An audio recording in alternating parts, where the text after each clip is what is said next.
thrilled to introduce our presenter today, David Burckhalter. He is a photographer and research associate at the Southwest Center of the University of Arizona. After settling in Tucson, he worked for years as an importer of Seri, Comcaac, arts and crafts into the United States. He continues to visit friends in Seri villages. He is the photographer, author of 2 other University of Arizona Press books, Baja California Missions, In the Footsteps of Their Padres from 2013, and the series 1976. So please help me welcome David.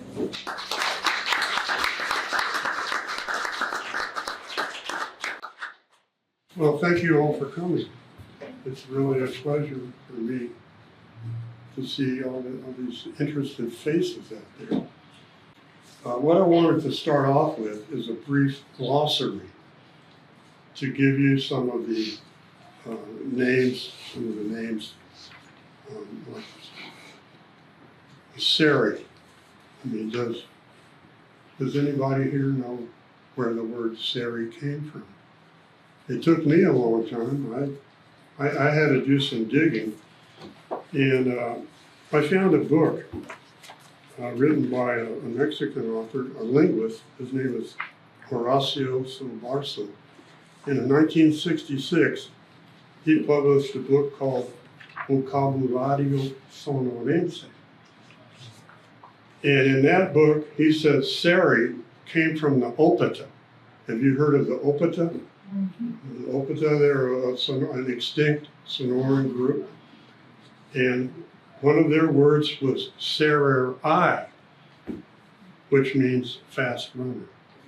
Okay, so this brief glossary that I'm reading from is going to be coming soon, and you're all going to get a copy of this. But I'm just going to read from it for right now. Okay, Comcaac. This is the Seri name for themselves, and it means the people. And as with most Native American groups, they call themselves the people. And they were a group of foragers, hunters, fishers, non-agriculturists from Sonora, Mexico, who lived on the seacoast. Wiki. Wiki is a Comcaac word for a Seri person. Wiki. Wiki iton. That's the Seri language. Wiki iton. Okay. Seris call us Maracana. Maracana iton would be American language. Okay. An Comcaac itiai. That's the name for their homeland. And it means land where the Seris come from. Land where the Comcaac live. Okay, there are 2 Seri villages. One is Punta Chueca, and for those of you who don't know Spanish, it means Crooked Point. And the Seri name for that village is Socaics. And Socaics means just leave it. And the reason was there just wasn't many amenities to that place. So that's, it was like a temporary place. And then the name for El Desemboque is really, what it means is the river's mouth. The Rio San Ignacio is an ephemeral stream, and it runs just north of the present town of El Desemboque de los Seris. And their name is Akoch Ihum, which means place of clams. Okay, Tiburon Island, part of their homeland, across from the Sonora coast, is called Ta'el. Ta'el. And it's an archaic name, and even they don't know the meaning of it. Okay, and then between the mainland and Tiburon Island is the Infernillo Strait. Hepe Kosu. It means narrow sea. Okay, now we're going to get to the baskets. The basket, the typical Seri work basket would be like 14 to 18 inches wide. It would be like a dish-shaped plate. And they call this dish or bowl-shaped basket hasa. H-A-S-A-J. You're going to be getting this this list, this glossary that I have coming soon. And then the giant basket that they make is called a saptim, S-A-P-T-I-M. And there are different stories about the origin of the saptim, but you're going to have to read my book if you want to find it. And then there's another kind of a large basket. It's a large dish-shaped basket that can be, sometimes it's ceremonial, as is the saptim, and it's called a asak ispoch. And that, I'm not sure exactly what that means, to tell you the truth. And then the basket plant is called torote. We call it limber bush. It grows, I think it's in the southern parts of Arizona in the parkland, Oregon Pike. I think there are some limber bushes that grow there, and that's the Seri basket plant. And then one more word on my list is the deer bone awl. The awl that they use is from the metatarsal bone of a deer. The metatarsal being the rear. And they call that bone the zich ikut.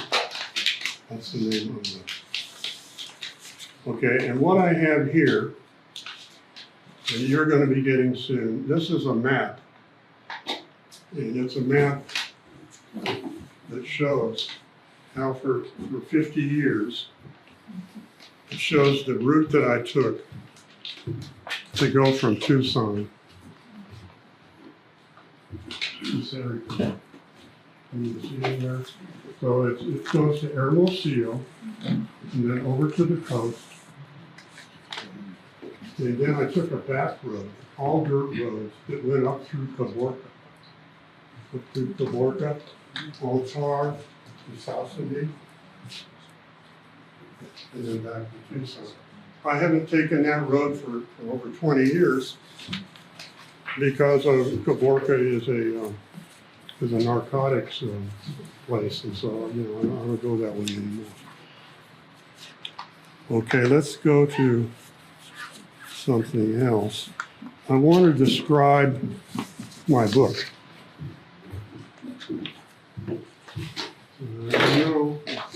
I'm hoping that you guys are all going to buy this book because there's a lot of really great photos in here. And you're going to know all you need to know about Seri baskets, the basket plant, the women, makers, how they gathered the plant and how they went through the weaving process, and then how I bought a lot of them and brought them back and sold them. Okay, so this book is divided into 6 parts. The first part is text. Okay, text, photo gallery, text, photo gallery, text, photo gallery.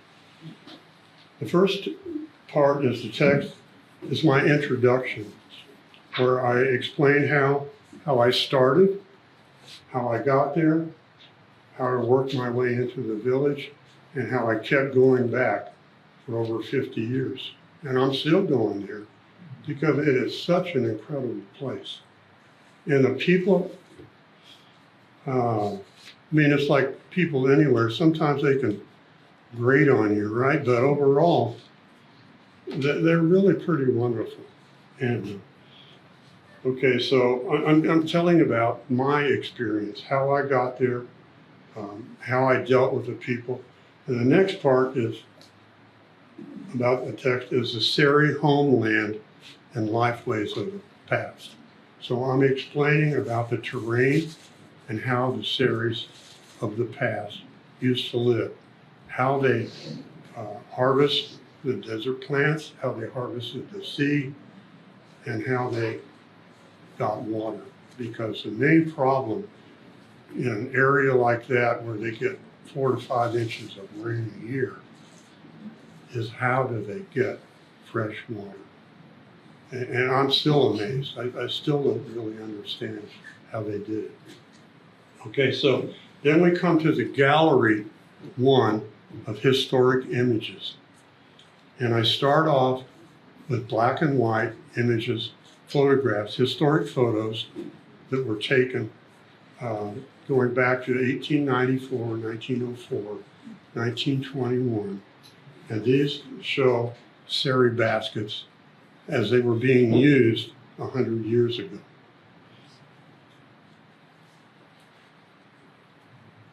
So, but I fit into the program too. And so when I started going there, I started taking black and white photographs too.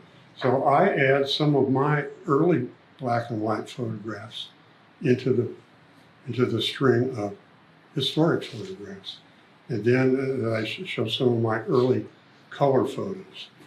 Okay, the text in the part 2 starts off with the influence of William Neal Smith on Seri baskets.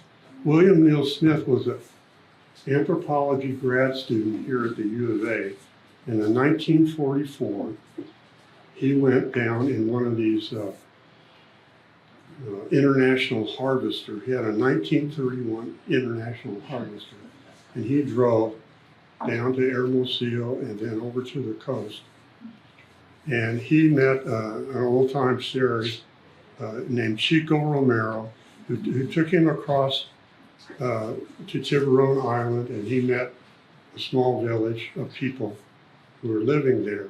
And a couple of years, 3 years later, in 1947, he started living on the island with in a nomadic mode with a Seri family.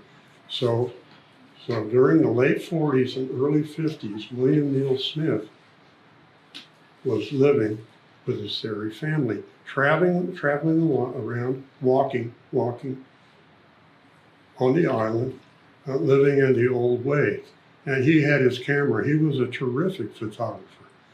And so some of the black and whites, you're going to see pictures that he took when he was out with the Seri's families and with the women when they were making and using Seri baskets, the hassock, the dish-shaped basket in the old manner.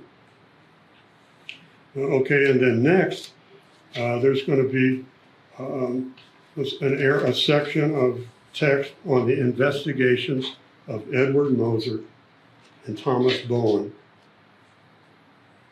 into Seri basket traditions. Okay, I don't know if you know about Ed Moser and Becky Moser, but they were linguistic missionaries who went into Seri land in Desemboque in 1952. And they raised their daughter, Kathy, there. And so what they were doing as linguistic missionaries was translating parts of the Bible into the Seri language, at the same time creating a Seri dictionary. And so, and then Thomas Bowen was an archaeologist, and he was befriended by the Mosers. And so they worked together, and when the Mosers became fluent, at least fluent enough, in the Quiton, in the Seri language, well, they started interviewing some of the older folks and learning what they could about the past. And part of their interest was in basketry. And so they got stories on basket traditions that were very valuable. And these two men published in the Kiva, everybody knows the Kiva, in 1973. And so I've kind of squeezed it down into what I thought was the most important information. Okay, and so this is about the basket traditions, legends, and ceremonial functions. So this is that part of that section in the text. And the origins of Seri baskets. Where did Seri baskets, what was the first Seri basket? You know, that's kind of a typical question we always ask about things. Well, how did they start it? You know, so I discussed these things. Okay, then comes gallery 2, the photographs. And these are, from now on, these are all my photographs. They're all in color. And it's about the innovators of Seri basketry. And I find, in my experience of over 50 years, there were a group of 4 women that I think were the real innovators, 4 groups of women. The first are 3 sisters. They were 3 unmarried sisters. And Seri Bill, William Neal Smith, a lot of people call him Seri Bill, he called them the 3 Graces. And I got to know them later on. You know, he was buying their baskets in the late 40s and early 50s. And starting in the 1980s, you'll find pictures of these 3 women in my book. And I think that these 3 women who were unmarried, however they gave child care to their families, extended families, and they taught the younger women basketry. And their designs are just incredible. I mean, I got to know them, and I photographed them toward the end of their lives, and so there are going to be plenty of pictures of these people. And then the next group are the Torres family.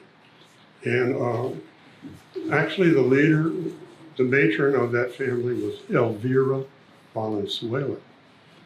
And her husband, Jose Torres, was killed in a rumble, a bar fight, I'm not sure, in the early 60s. And so here is this Seri woman with 7 children, and she had to raise them basically alone, or, you know, other family members.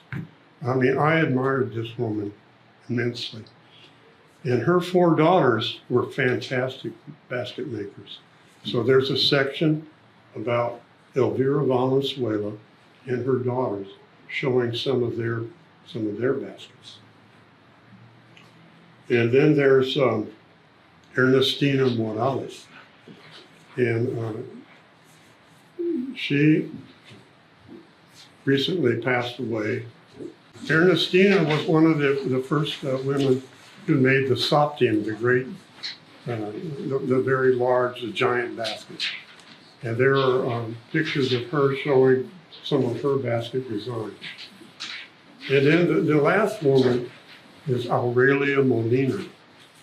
And I have pictures of her and her mother when she was like a teenager, you know, with her first basket. And to me, she was the maestra. She was the greatest. And she's still with us. She's still making beautiful baskets. But the quality of her baskets and her designs I think, are just amazing. And so there's a section of photographs of Aurelia and her basket and her daughter, Diana. Okay, so now we're going to text part 3. And that section is called Hasak. Remember, Hasak is the work basket. It's the dish-shaped work basket. And so it's about the basket and the weaving process. And then there's the evolution of Seri baskets and social changes in Seri land since 1970. I mean, as a craft buyer, art and craft buyer, I had a unique position because I was accepted in the village. And I got to know all the families, just about. And so I had a unique point of view to notice the social changes that were going on in the villages, changes in infrastructure, and the way they dressed, and the things that happened. And so at different points along the way, over 50 years, you know, I interject with a little bit of commentary on some of the things that I saw happen. And then it goes on to, there's a great number of photographs showing them collecting the basket plant and the weaving process, And then there's a continuing in with a different variety of baskets, from a giant baskets to mini baskets. So there's a whole range of sizes that go on there. And then I end up the book, the Photo Gallery 3, with giant basket fiestas, of which I've attended 3. And so I think that you'll be able to see some of the process, how they celebrate, the things they do. The men have a game that they play, a social game, and the women have a social game. So you're going to be able to see photographs of those activities.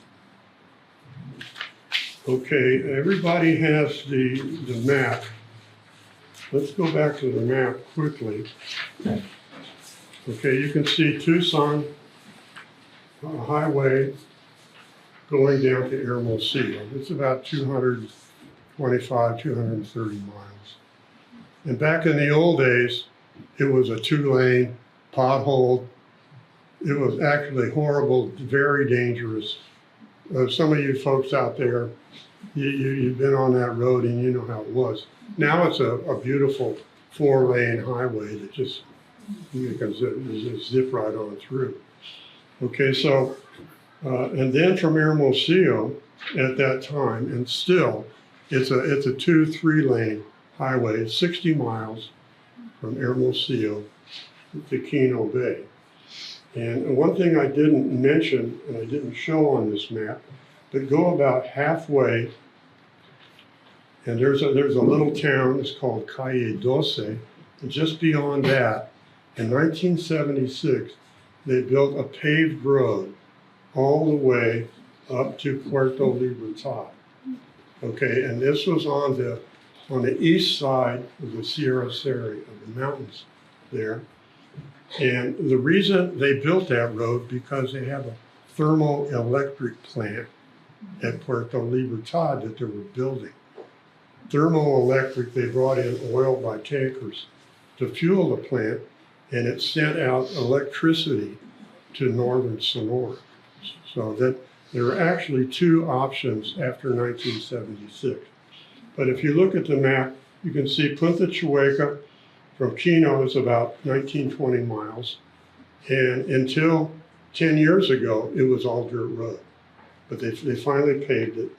And then if you go from Punta Chueca up to El Desemboque de los Seris, this is still a dirt road. And it's a terrible dirt road.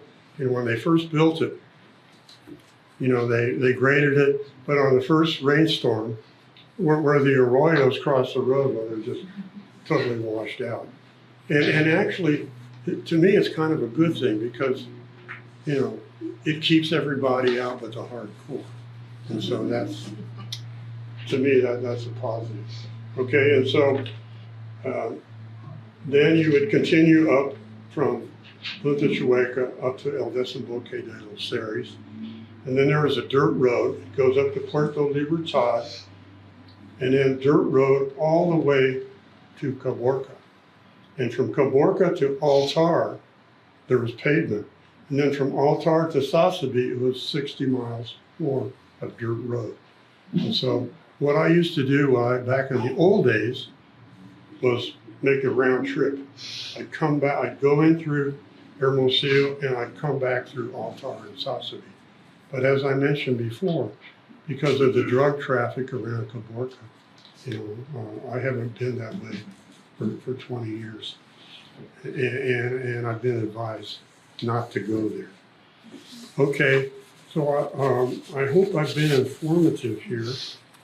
And do you have any questions about the brief glossary? Can you see this? Those are the names that I mentioned earlier. And so think in terms of Wiki is a Comcaac person. That's a name for themselves. Think of Punta Chueca, so kikes, just leave it. El Desemboque, river's mouth. Ahok Hihun, place of clams. Tiburon Island, Ta'el, an archaic name. The Seris have no idea what it means, but that's what they call their island. And then we have Hasak Sapim, Hasa Ispo, At, the plant, and Zich Ikup, the deerbone off. So I've introduced you to a few Seri words here. Yeah. Just the shaded area on your map, does that represent? Yes, that represents the traditional area of where the Comcaac lived. And the reason, what they use as the evidence for that is their pottery. There's a special kind of pottery that they made for water carrying jars. And it was a high fire, total natural materials. There was no addition to it. And wherever they find these potsherds and figurines, that's how archaeologists have delineated the Seri territory is from this pottery. I mean, basket material, it's all organic. It disappears just like that, and there basically is no evidence. Okay, this is an image from 1692 from Padre Adamo Gil. He was a Jesuit priest, and he worked in conjunction with Padre Kino, Eusebio Kino, who most of us have heard about. But he sent a letter to his Father Superior back in Moravia, and it included this drawing, and the text that goes along with the drawing and a map that you're not seeing here is really the first Seri ethnography. This is from 1692.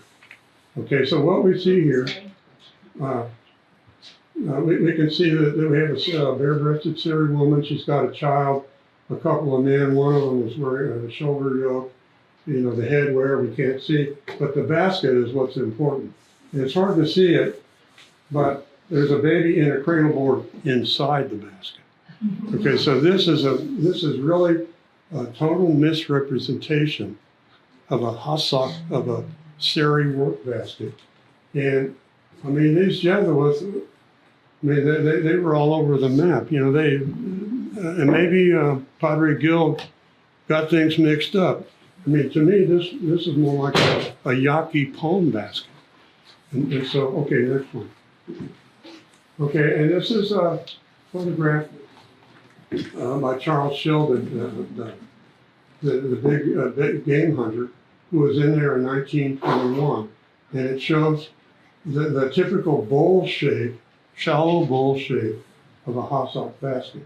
A woman, and it looks like her daughter, and all the stuff piled on top, and you can see the man way of carrying is a shoulder yoke. Okay, so this is the family group getting ready, to go wherever they were going, and Charles Sheldon got this great photograph that shows Seri baskets in 1921. Okay, next one. Okay, and here is a Seri basket. This is the way it should be, with the baby on a cradle board on top of the basket. Okay, so, and you can see she has a head ring. And so this is how Seri women transported not only babies, but food and firewood. And I mean, this was the most important Seri utilitarian item for a woman. Next one. Okay, and from now on, these are my photographs. Okay, this is a photograph of Lupe Colito I took in 1971. I think 1970 is the cutoff year. And they no longer use baskets as utilitarian carrying items. They went to enamel pans and then later to plastic. And so from then on, all of the baskets they made were made for sale. Okay, so here's Lupe, and she's got her grandson there, and she's just washed her utensils in the water, and she's going back home. And so, I was just lucky to grab that shot because it really says a lot. Okay, next one. And this is Lola Blanco, in front of Oscar Tobetti's store, the main store in Tumamoc. And she has a basket and some necklaces. And this is something from about 71, 72. And this is Nacho Molina. Up again. I recognize him just from his body shape. And you can see he has a kilt. And so back then, up until the mid-70s, every Seri man had like a work kilt that they wore. You know, they were fishermen. And so they needed to clean their hands or whatever. And mid-70s, they disappeared. Okay, next one. And this is just an absolutely wonderful old lady, Maria Luisa Chilion. And here she was in her 80s and she was still making baskets. So what's the name of a basket like this? Hassak. This is a hassak basket. It would be used as a woman's most important domestic tool. Okay, next one. And this is Angelica Morales. And actually, this can you see that this is a flat basket? It doesn't have the curved shape. Okay, this is something that William Neal Smith, I think he made the change. He realized that a curved basket like this doesn't really fit on a wall very well, and you can't really see the design. So I think he got him to flatten out the basket so that you could put it on the wall and see the design. And I think that was really a good change. And so this is my personal basket. And I wanted to recreate some of the stuff that they did. So I used my basket. I couldn't, I can't use somebody else's because they're going to sell it. So anyway, I still have this basket. It's kind of beat up now because it's been used. So, but anyway, we went out into the desert and she collected firewood. So this is her husband, Fernando Romero. They were really some of my first friends that I made in Mexico. Okay, and these are the three graces. This is on the right. That's Lola Blanco, and that's Aurelia Colosio. And then that's not Carmen. Can't remember her name right now. Sometimes I draw a blank, as you get older. Sometimes I draw a blank. But you can see this is a portrait of the three graces, and you can see their typical Seri blouses. They're very colorful, and the face paint. Okay, it used to be, especially unmarried women and little girls, they would face paint fresh every day. The basic colors, blue, red, and white. And these are just very basic designs. But this is the Seri feminine art of adornment. Would it be possible to turn the lights off so you can see these other lights? Okay, yeah, I had no idea. Is that better? Okay. Fans go off too. So. And everybody can still hear me? You can still hear me? Okay, so the basic face paint design starts right across the top of the cheeks. And complicated designs, they go down. And it is an incredible combination of such a simple art form, if you will. But anyway, this is the three graces. Carlota, that's Carlota on the left. Okay, I forgot her name. Okay, next shot. Okay, that was 1951, and here they are in 1986. The same three women, and it shows the baskets they're making. I mean, and you can see Aurora in front there. She's also been stringing some shell necklaces. That's what's going on there. But there they are, the three sisters, together as always. And they were just incredible women. They were befriended by Bill Smith. And I think that since they were used to Bill Smith, William Neal Smith, well, I was just kind of the next guy in line. And so I was just accepted almost as the same guy, but a later issue. Okay, so the next shot. And here they are again. They're on the beach. They're at a place called Vivaras. And the men were out at sea fishing. And there are three of them are there. You can see the baskets, the tar paper shack. It was just a seasonal, they were out of the village. And during fishing season in the spring is usually when they would go out to the coast and do a little nomadic journey for fishing and basket making and whatever.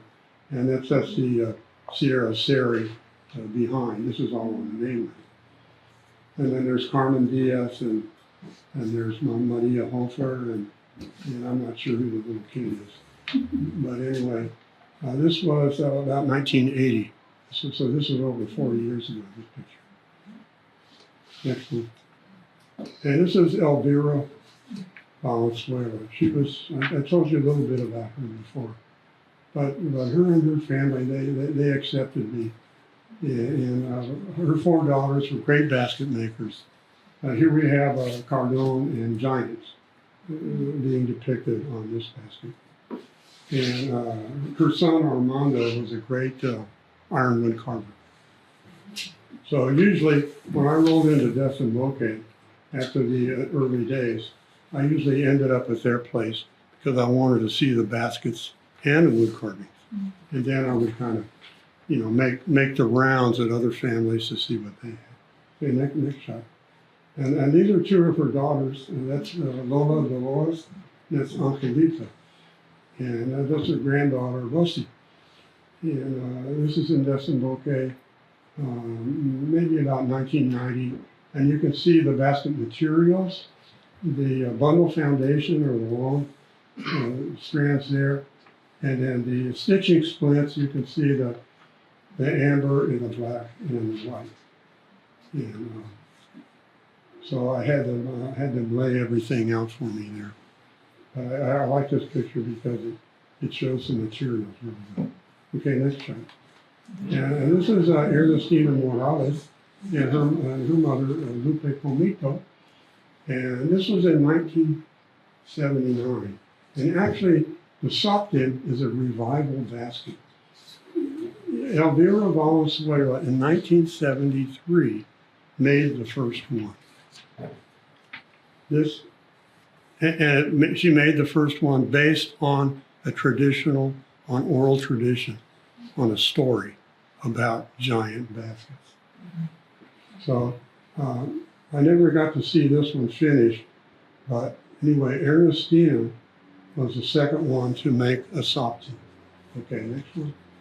And this is Ernestina again, a few years later. And that, believe it or not, that's me there. And this is a large Oya that you can see she was still working on it. By my hands, you can see some strands coming out there. And so I was, checking on the price. And, I rarely bought a large basket. And I did not buy that one. Okay, next shot. And this is Ernestina again with this would be a large asak or maybe a asak ispo.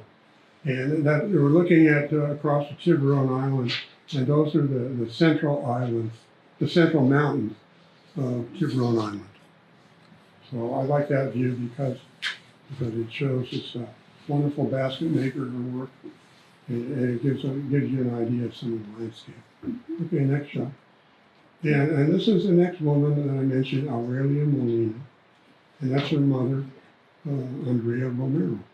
And this is, I think Aurelia, she was maybe 19, I can't know for sure, but that was one of her early baskets that I bought.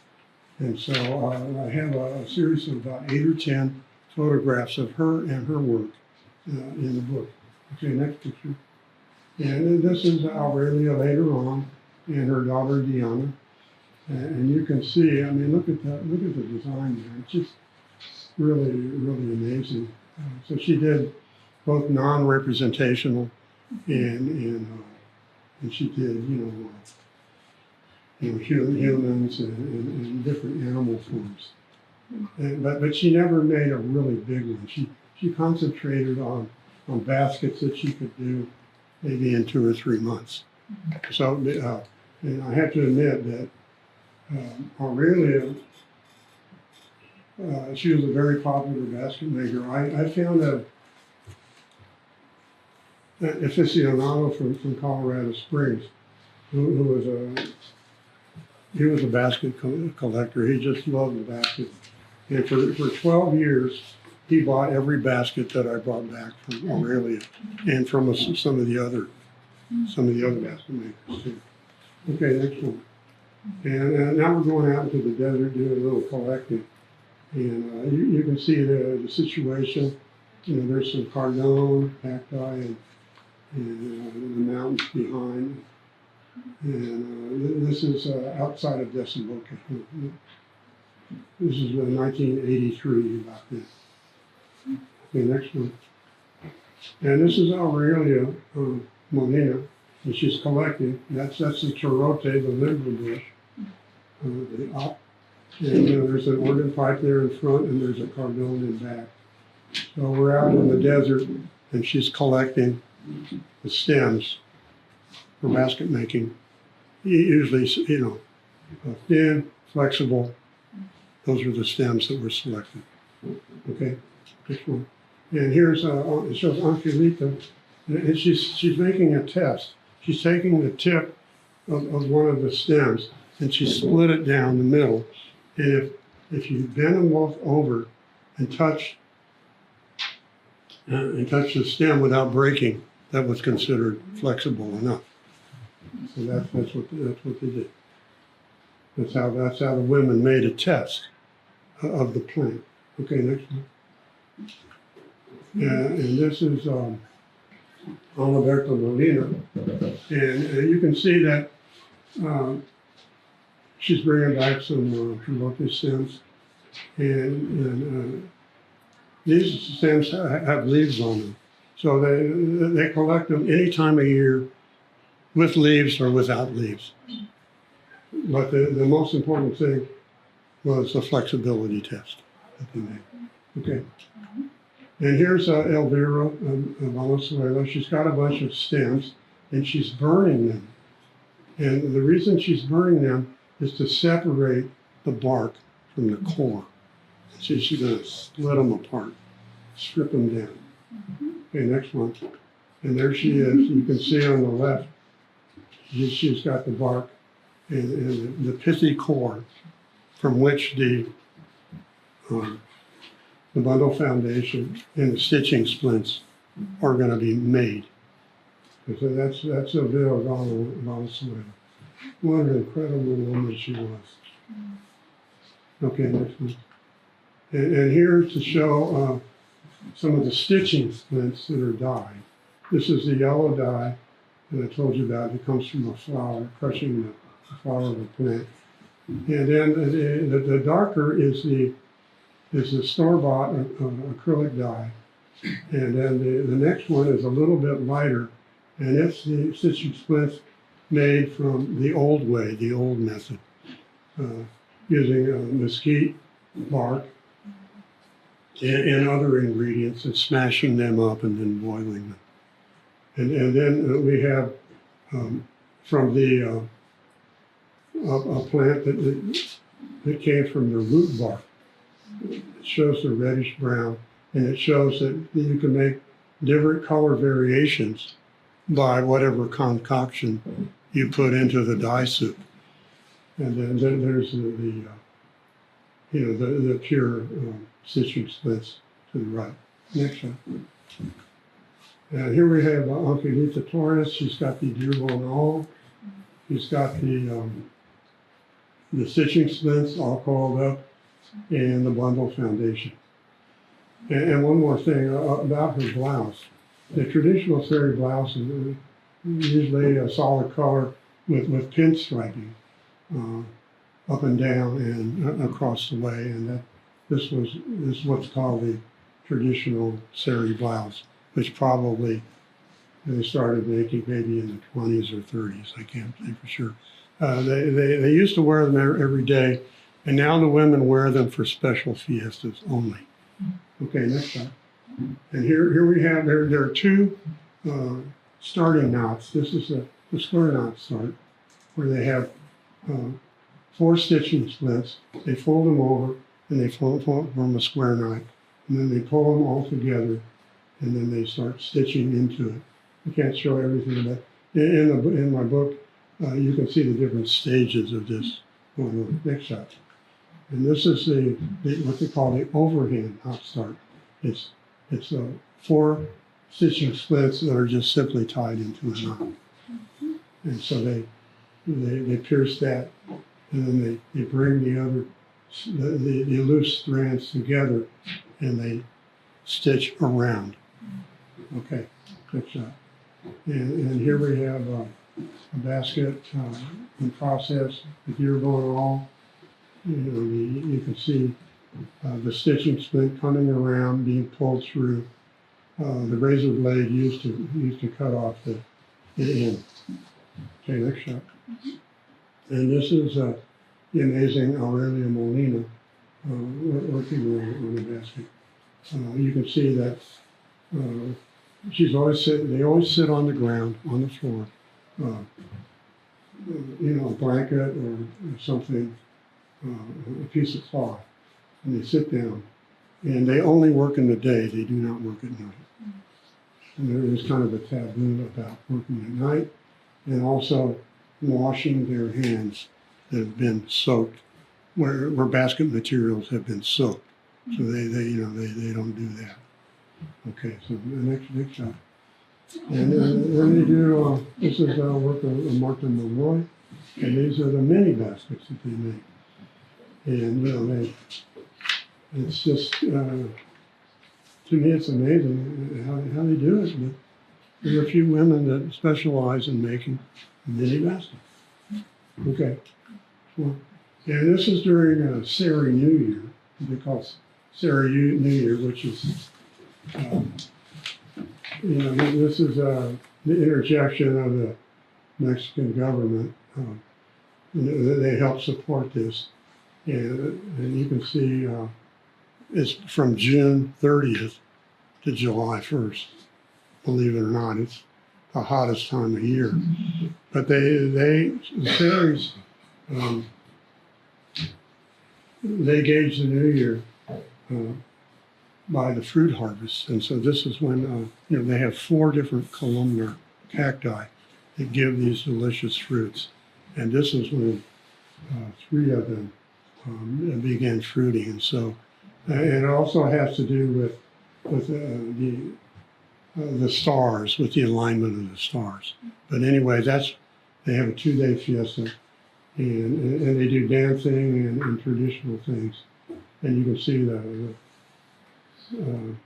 that's Ignacia Molina, and it's actually Aurelia's older sister.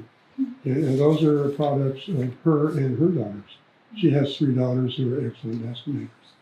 And then the shells for sale. Okay, next one. And this is Panchita Moreno. And this woman is not only an incredible basket maker, but she's an incredible sculptor of ironwood too. And where she gets her talent, I don't know, but man, she's got it. And so this is one of her creations. This is a large dish-shaped basket that will be called Asa Isla. Okay, next shot. And this is, she's working on a sock team here. And this basket took over a year to make. And okay, next shot. There's the finished basket. I think maybe a year and a half on this basket. Estrella, trying to remember the first name, the last name, Estrella, Alberta Estrella. And she and her sister Adriana are excellent basket makers. But wow, I just can't, the basket is even kind of like her, it's just sizable, I don't know what to say. But anyway, she's just this happy woman, and usually when I go to visit these people, I hang around and we talk and then talk family stuff. And they're not really interested in me and my family, but I'm interested in them and their family. So that's usually the way the conversations go. Okay, the next shot. And this is Ernestina's second soccer team. And this was 1983. And it was a 4-day fiesta. And there was all kinds of food. And I bought this basket. And you can see that 3 of the women are, that's Aurora. In front there, and it's Rosita Mendez and it's Angelita. And so to celebrate the completion and the sale of the basket, they were dancing around it. That's, the women do a circle dance, and that's what they were doing there. Okay, next shot. And that's me back in the old days. And that's when I bought the basket, and I'm sitting there, just this Rigo just covered in dust. And, in my old City of Tucson van that painted the midline stripe of the highways that are in town. And I bought it at the Tucson auction. Okay, so next shot. This is Elvira Valenzuela. And she was working on what came to be her second top team. And it's really kind of sad when you sense that this is the bottom of the basket, so you never get to see it again. But that's where I come in as a documentary photographer, is I try to photograph the stages of these baskets. Okay, next shot. And here they are, it's on the way up. And by the way, Elvira and 2 of her daughters, Angelita and Lola, also worked on the basket. And this was over 1.5 years in the making. And I also bought this basket. So the knots too close. It looks like it starts out flatter and then they shape it up into. Yes, it starts out flat, like a large dish, and then they start going up. Yeah. They don't have to tighten it in, or it looked like they maybe had to shape it after. No, they shape it as it goes. Okay. I mean, their technique is just amazing. I mean, they've got it together, I wish I had it together like they did. Okay, let's get the next shot. And this is the celebration of this stop team. It turns out this is 1984, and there was no communication. There was, no cell phones, no WhatsApp, and all that kind of stuff. And so I wasn't sure when it was going to be finished. And as it turned out, I got there a day after the celebration. So what I did was I bought it and I said, hey, Oscar Topete, he just came in with a load of new food from Hermosillo.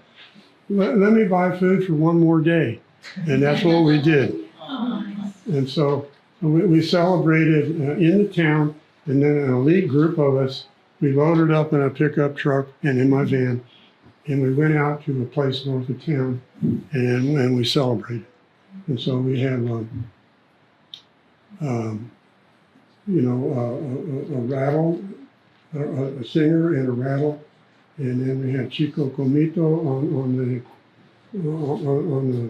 the tabla dancing, and there's Elvira. She's putting the finishing stitches on the basket.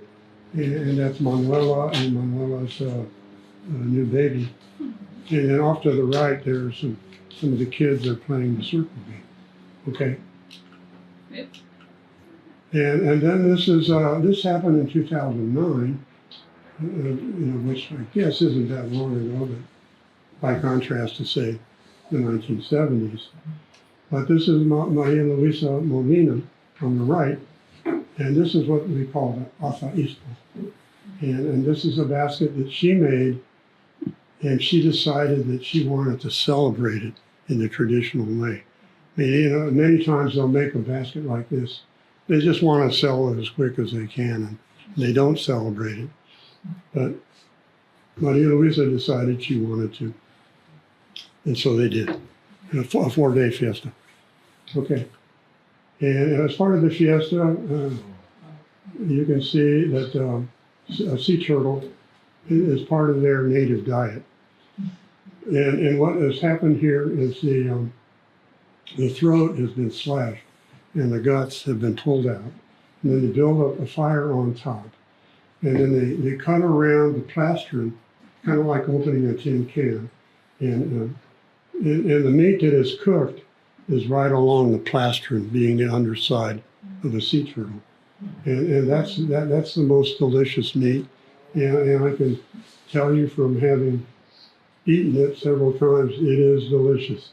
Okay, and then later they cut up, they butcher the rest of the turtle and distribute it. Okay, and this is kind of a parting shot, and it shows the Maria Luisa's beautiful basket, and some of the women in Seri women in their blouses and skirts and in their traditional piping, and looks like Erica and I can't remember her name. They have some face paint on them. Okay, so is that the end of it? Yeah. That's the end of it. Okay.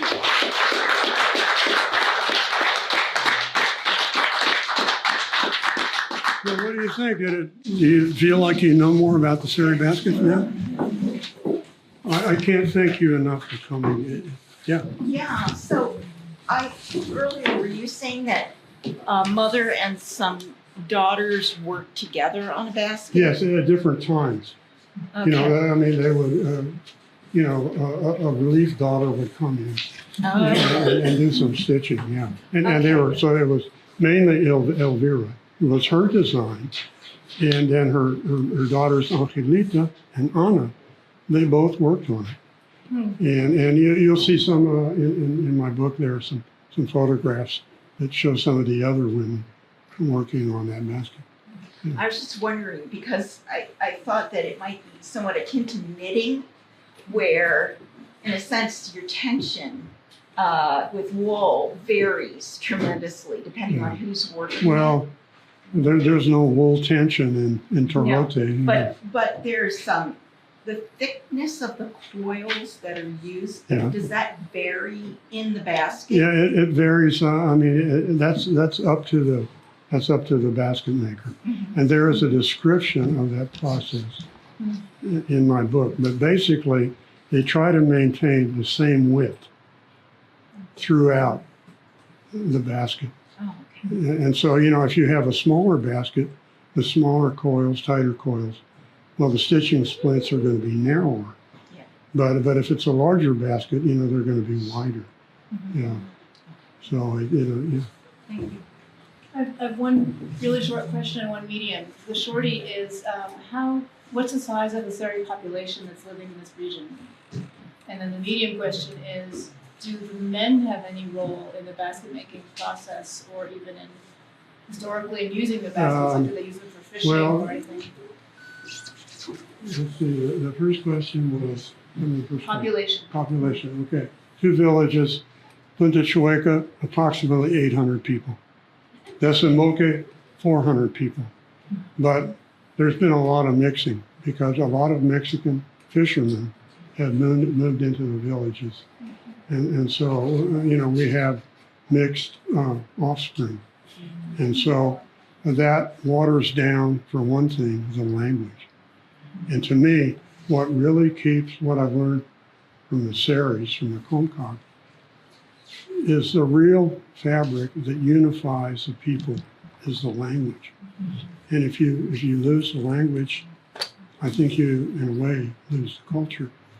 And so when I first started going there, I heard, the kids, the street talk, it was all in Piquito.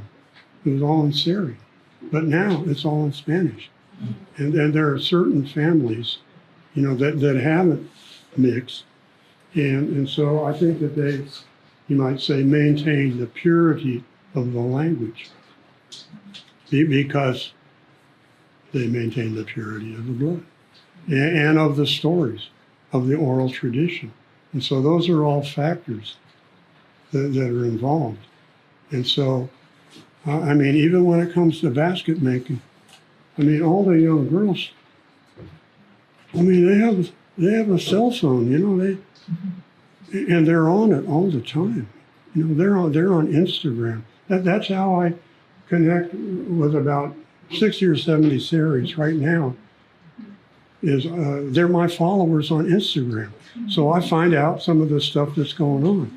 So if you're glued to your cell phone all the time, are you going to really want to go out there and do the hard work of collecting the plant and breaking down the materials and keeping it together to maintain a design and the shape of the basket?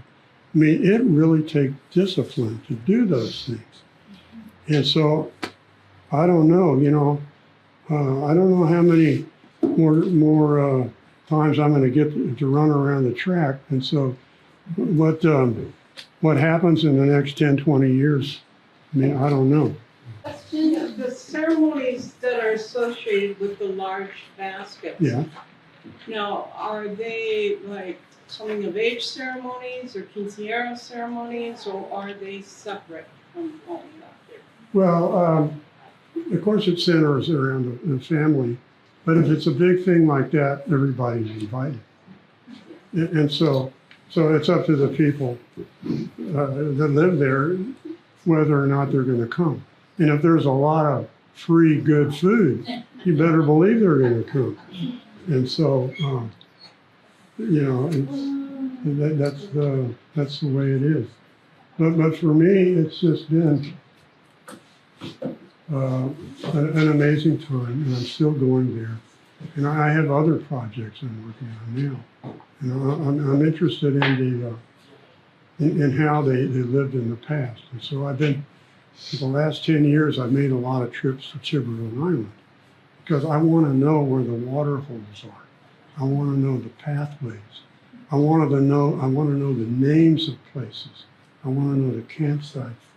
And so I'm learning, you know, the names of the mountain peaks and the bays and things like that. So I think that's important to look back and try to recreate how they lived. And I'm doing it as a personal geography. So I'm going, you know, I will hire 2 or 3 or 4 of them. Usually an older guy, maybe someone around my age, and a couple of their sons. And we go out and we take, you know, we maybe spend 2 or 3 days on the island. We boat across and then we walk. But now, because you know about the bighorn sheep hunting? I mean, since 1996, they've been selling permits to trophy hunters, mostly gringos, mostly North Americans. And they may pay up to 50 grand or more to spend several days on the island. They'll have a base camp, and then they even carry the guy who's the hunter, the so-called hunter. They'll even carry his rifle, so he just gets to walk. And then they have a team of guides that lead him into the mountains, and they track the bighorn sheep. They were released on the island because they were not living there. In 1978, they took some land from some mainland population and introduced the bighorn sheep and deer. They hunt deer also onto Tiburon Island. And it's paying big time now. So from November through April, that's the hunting season. And it's big business. And it's the usual stuff, you know, certain people, certain guys, well, they grab all the action, so they're getting all the income. And whereas it's not an even distribution. That's just the way it always works, you know. So that's what's going on there now. And so I can't really do my walks, my project on the best month because that's when the hunting is going on. So I have to wait until like April, May, or at the end, or just before October.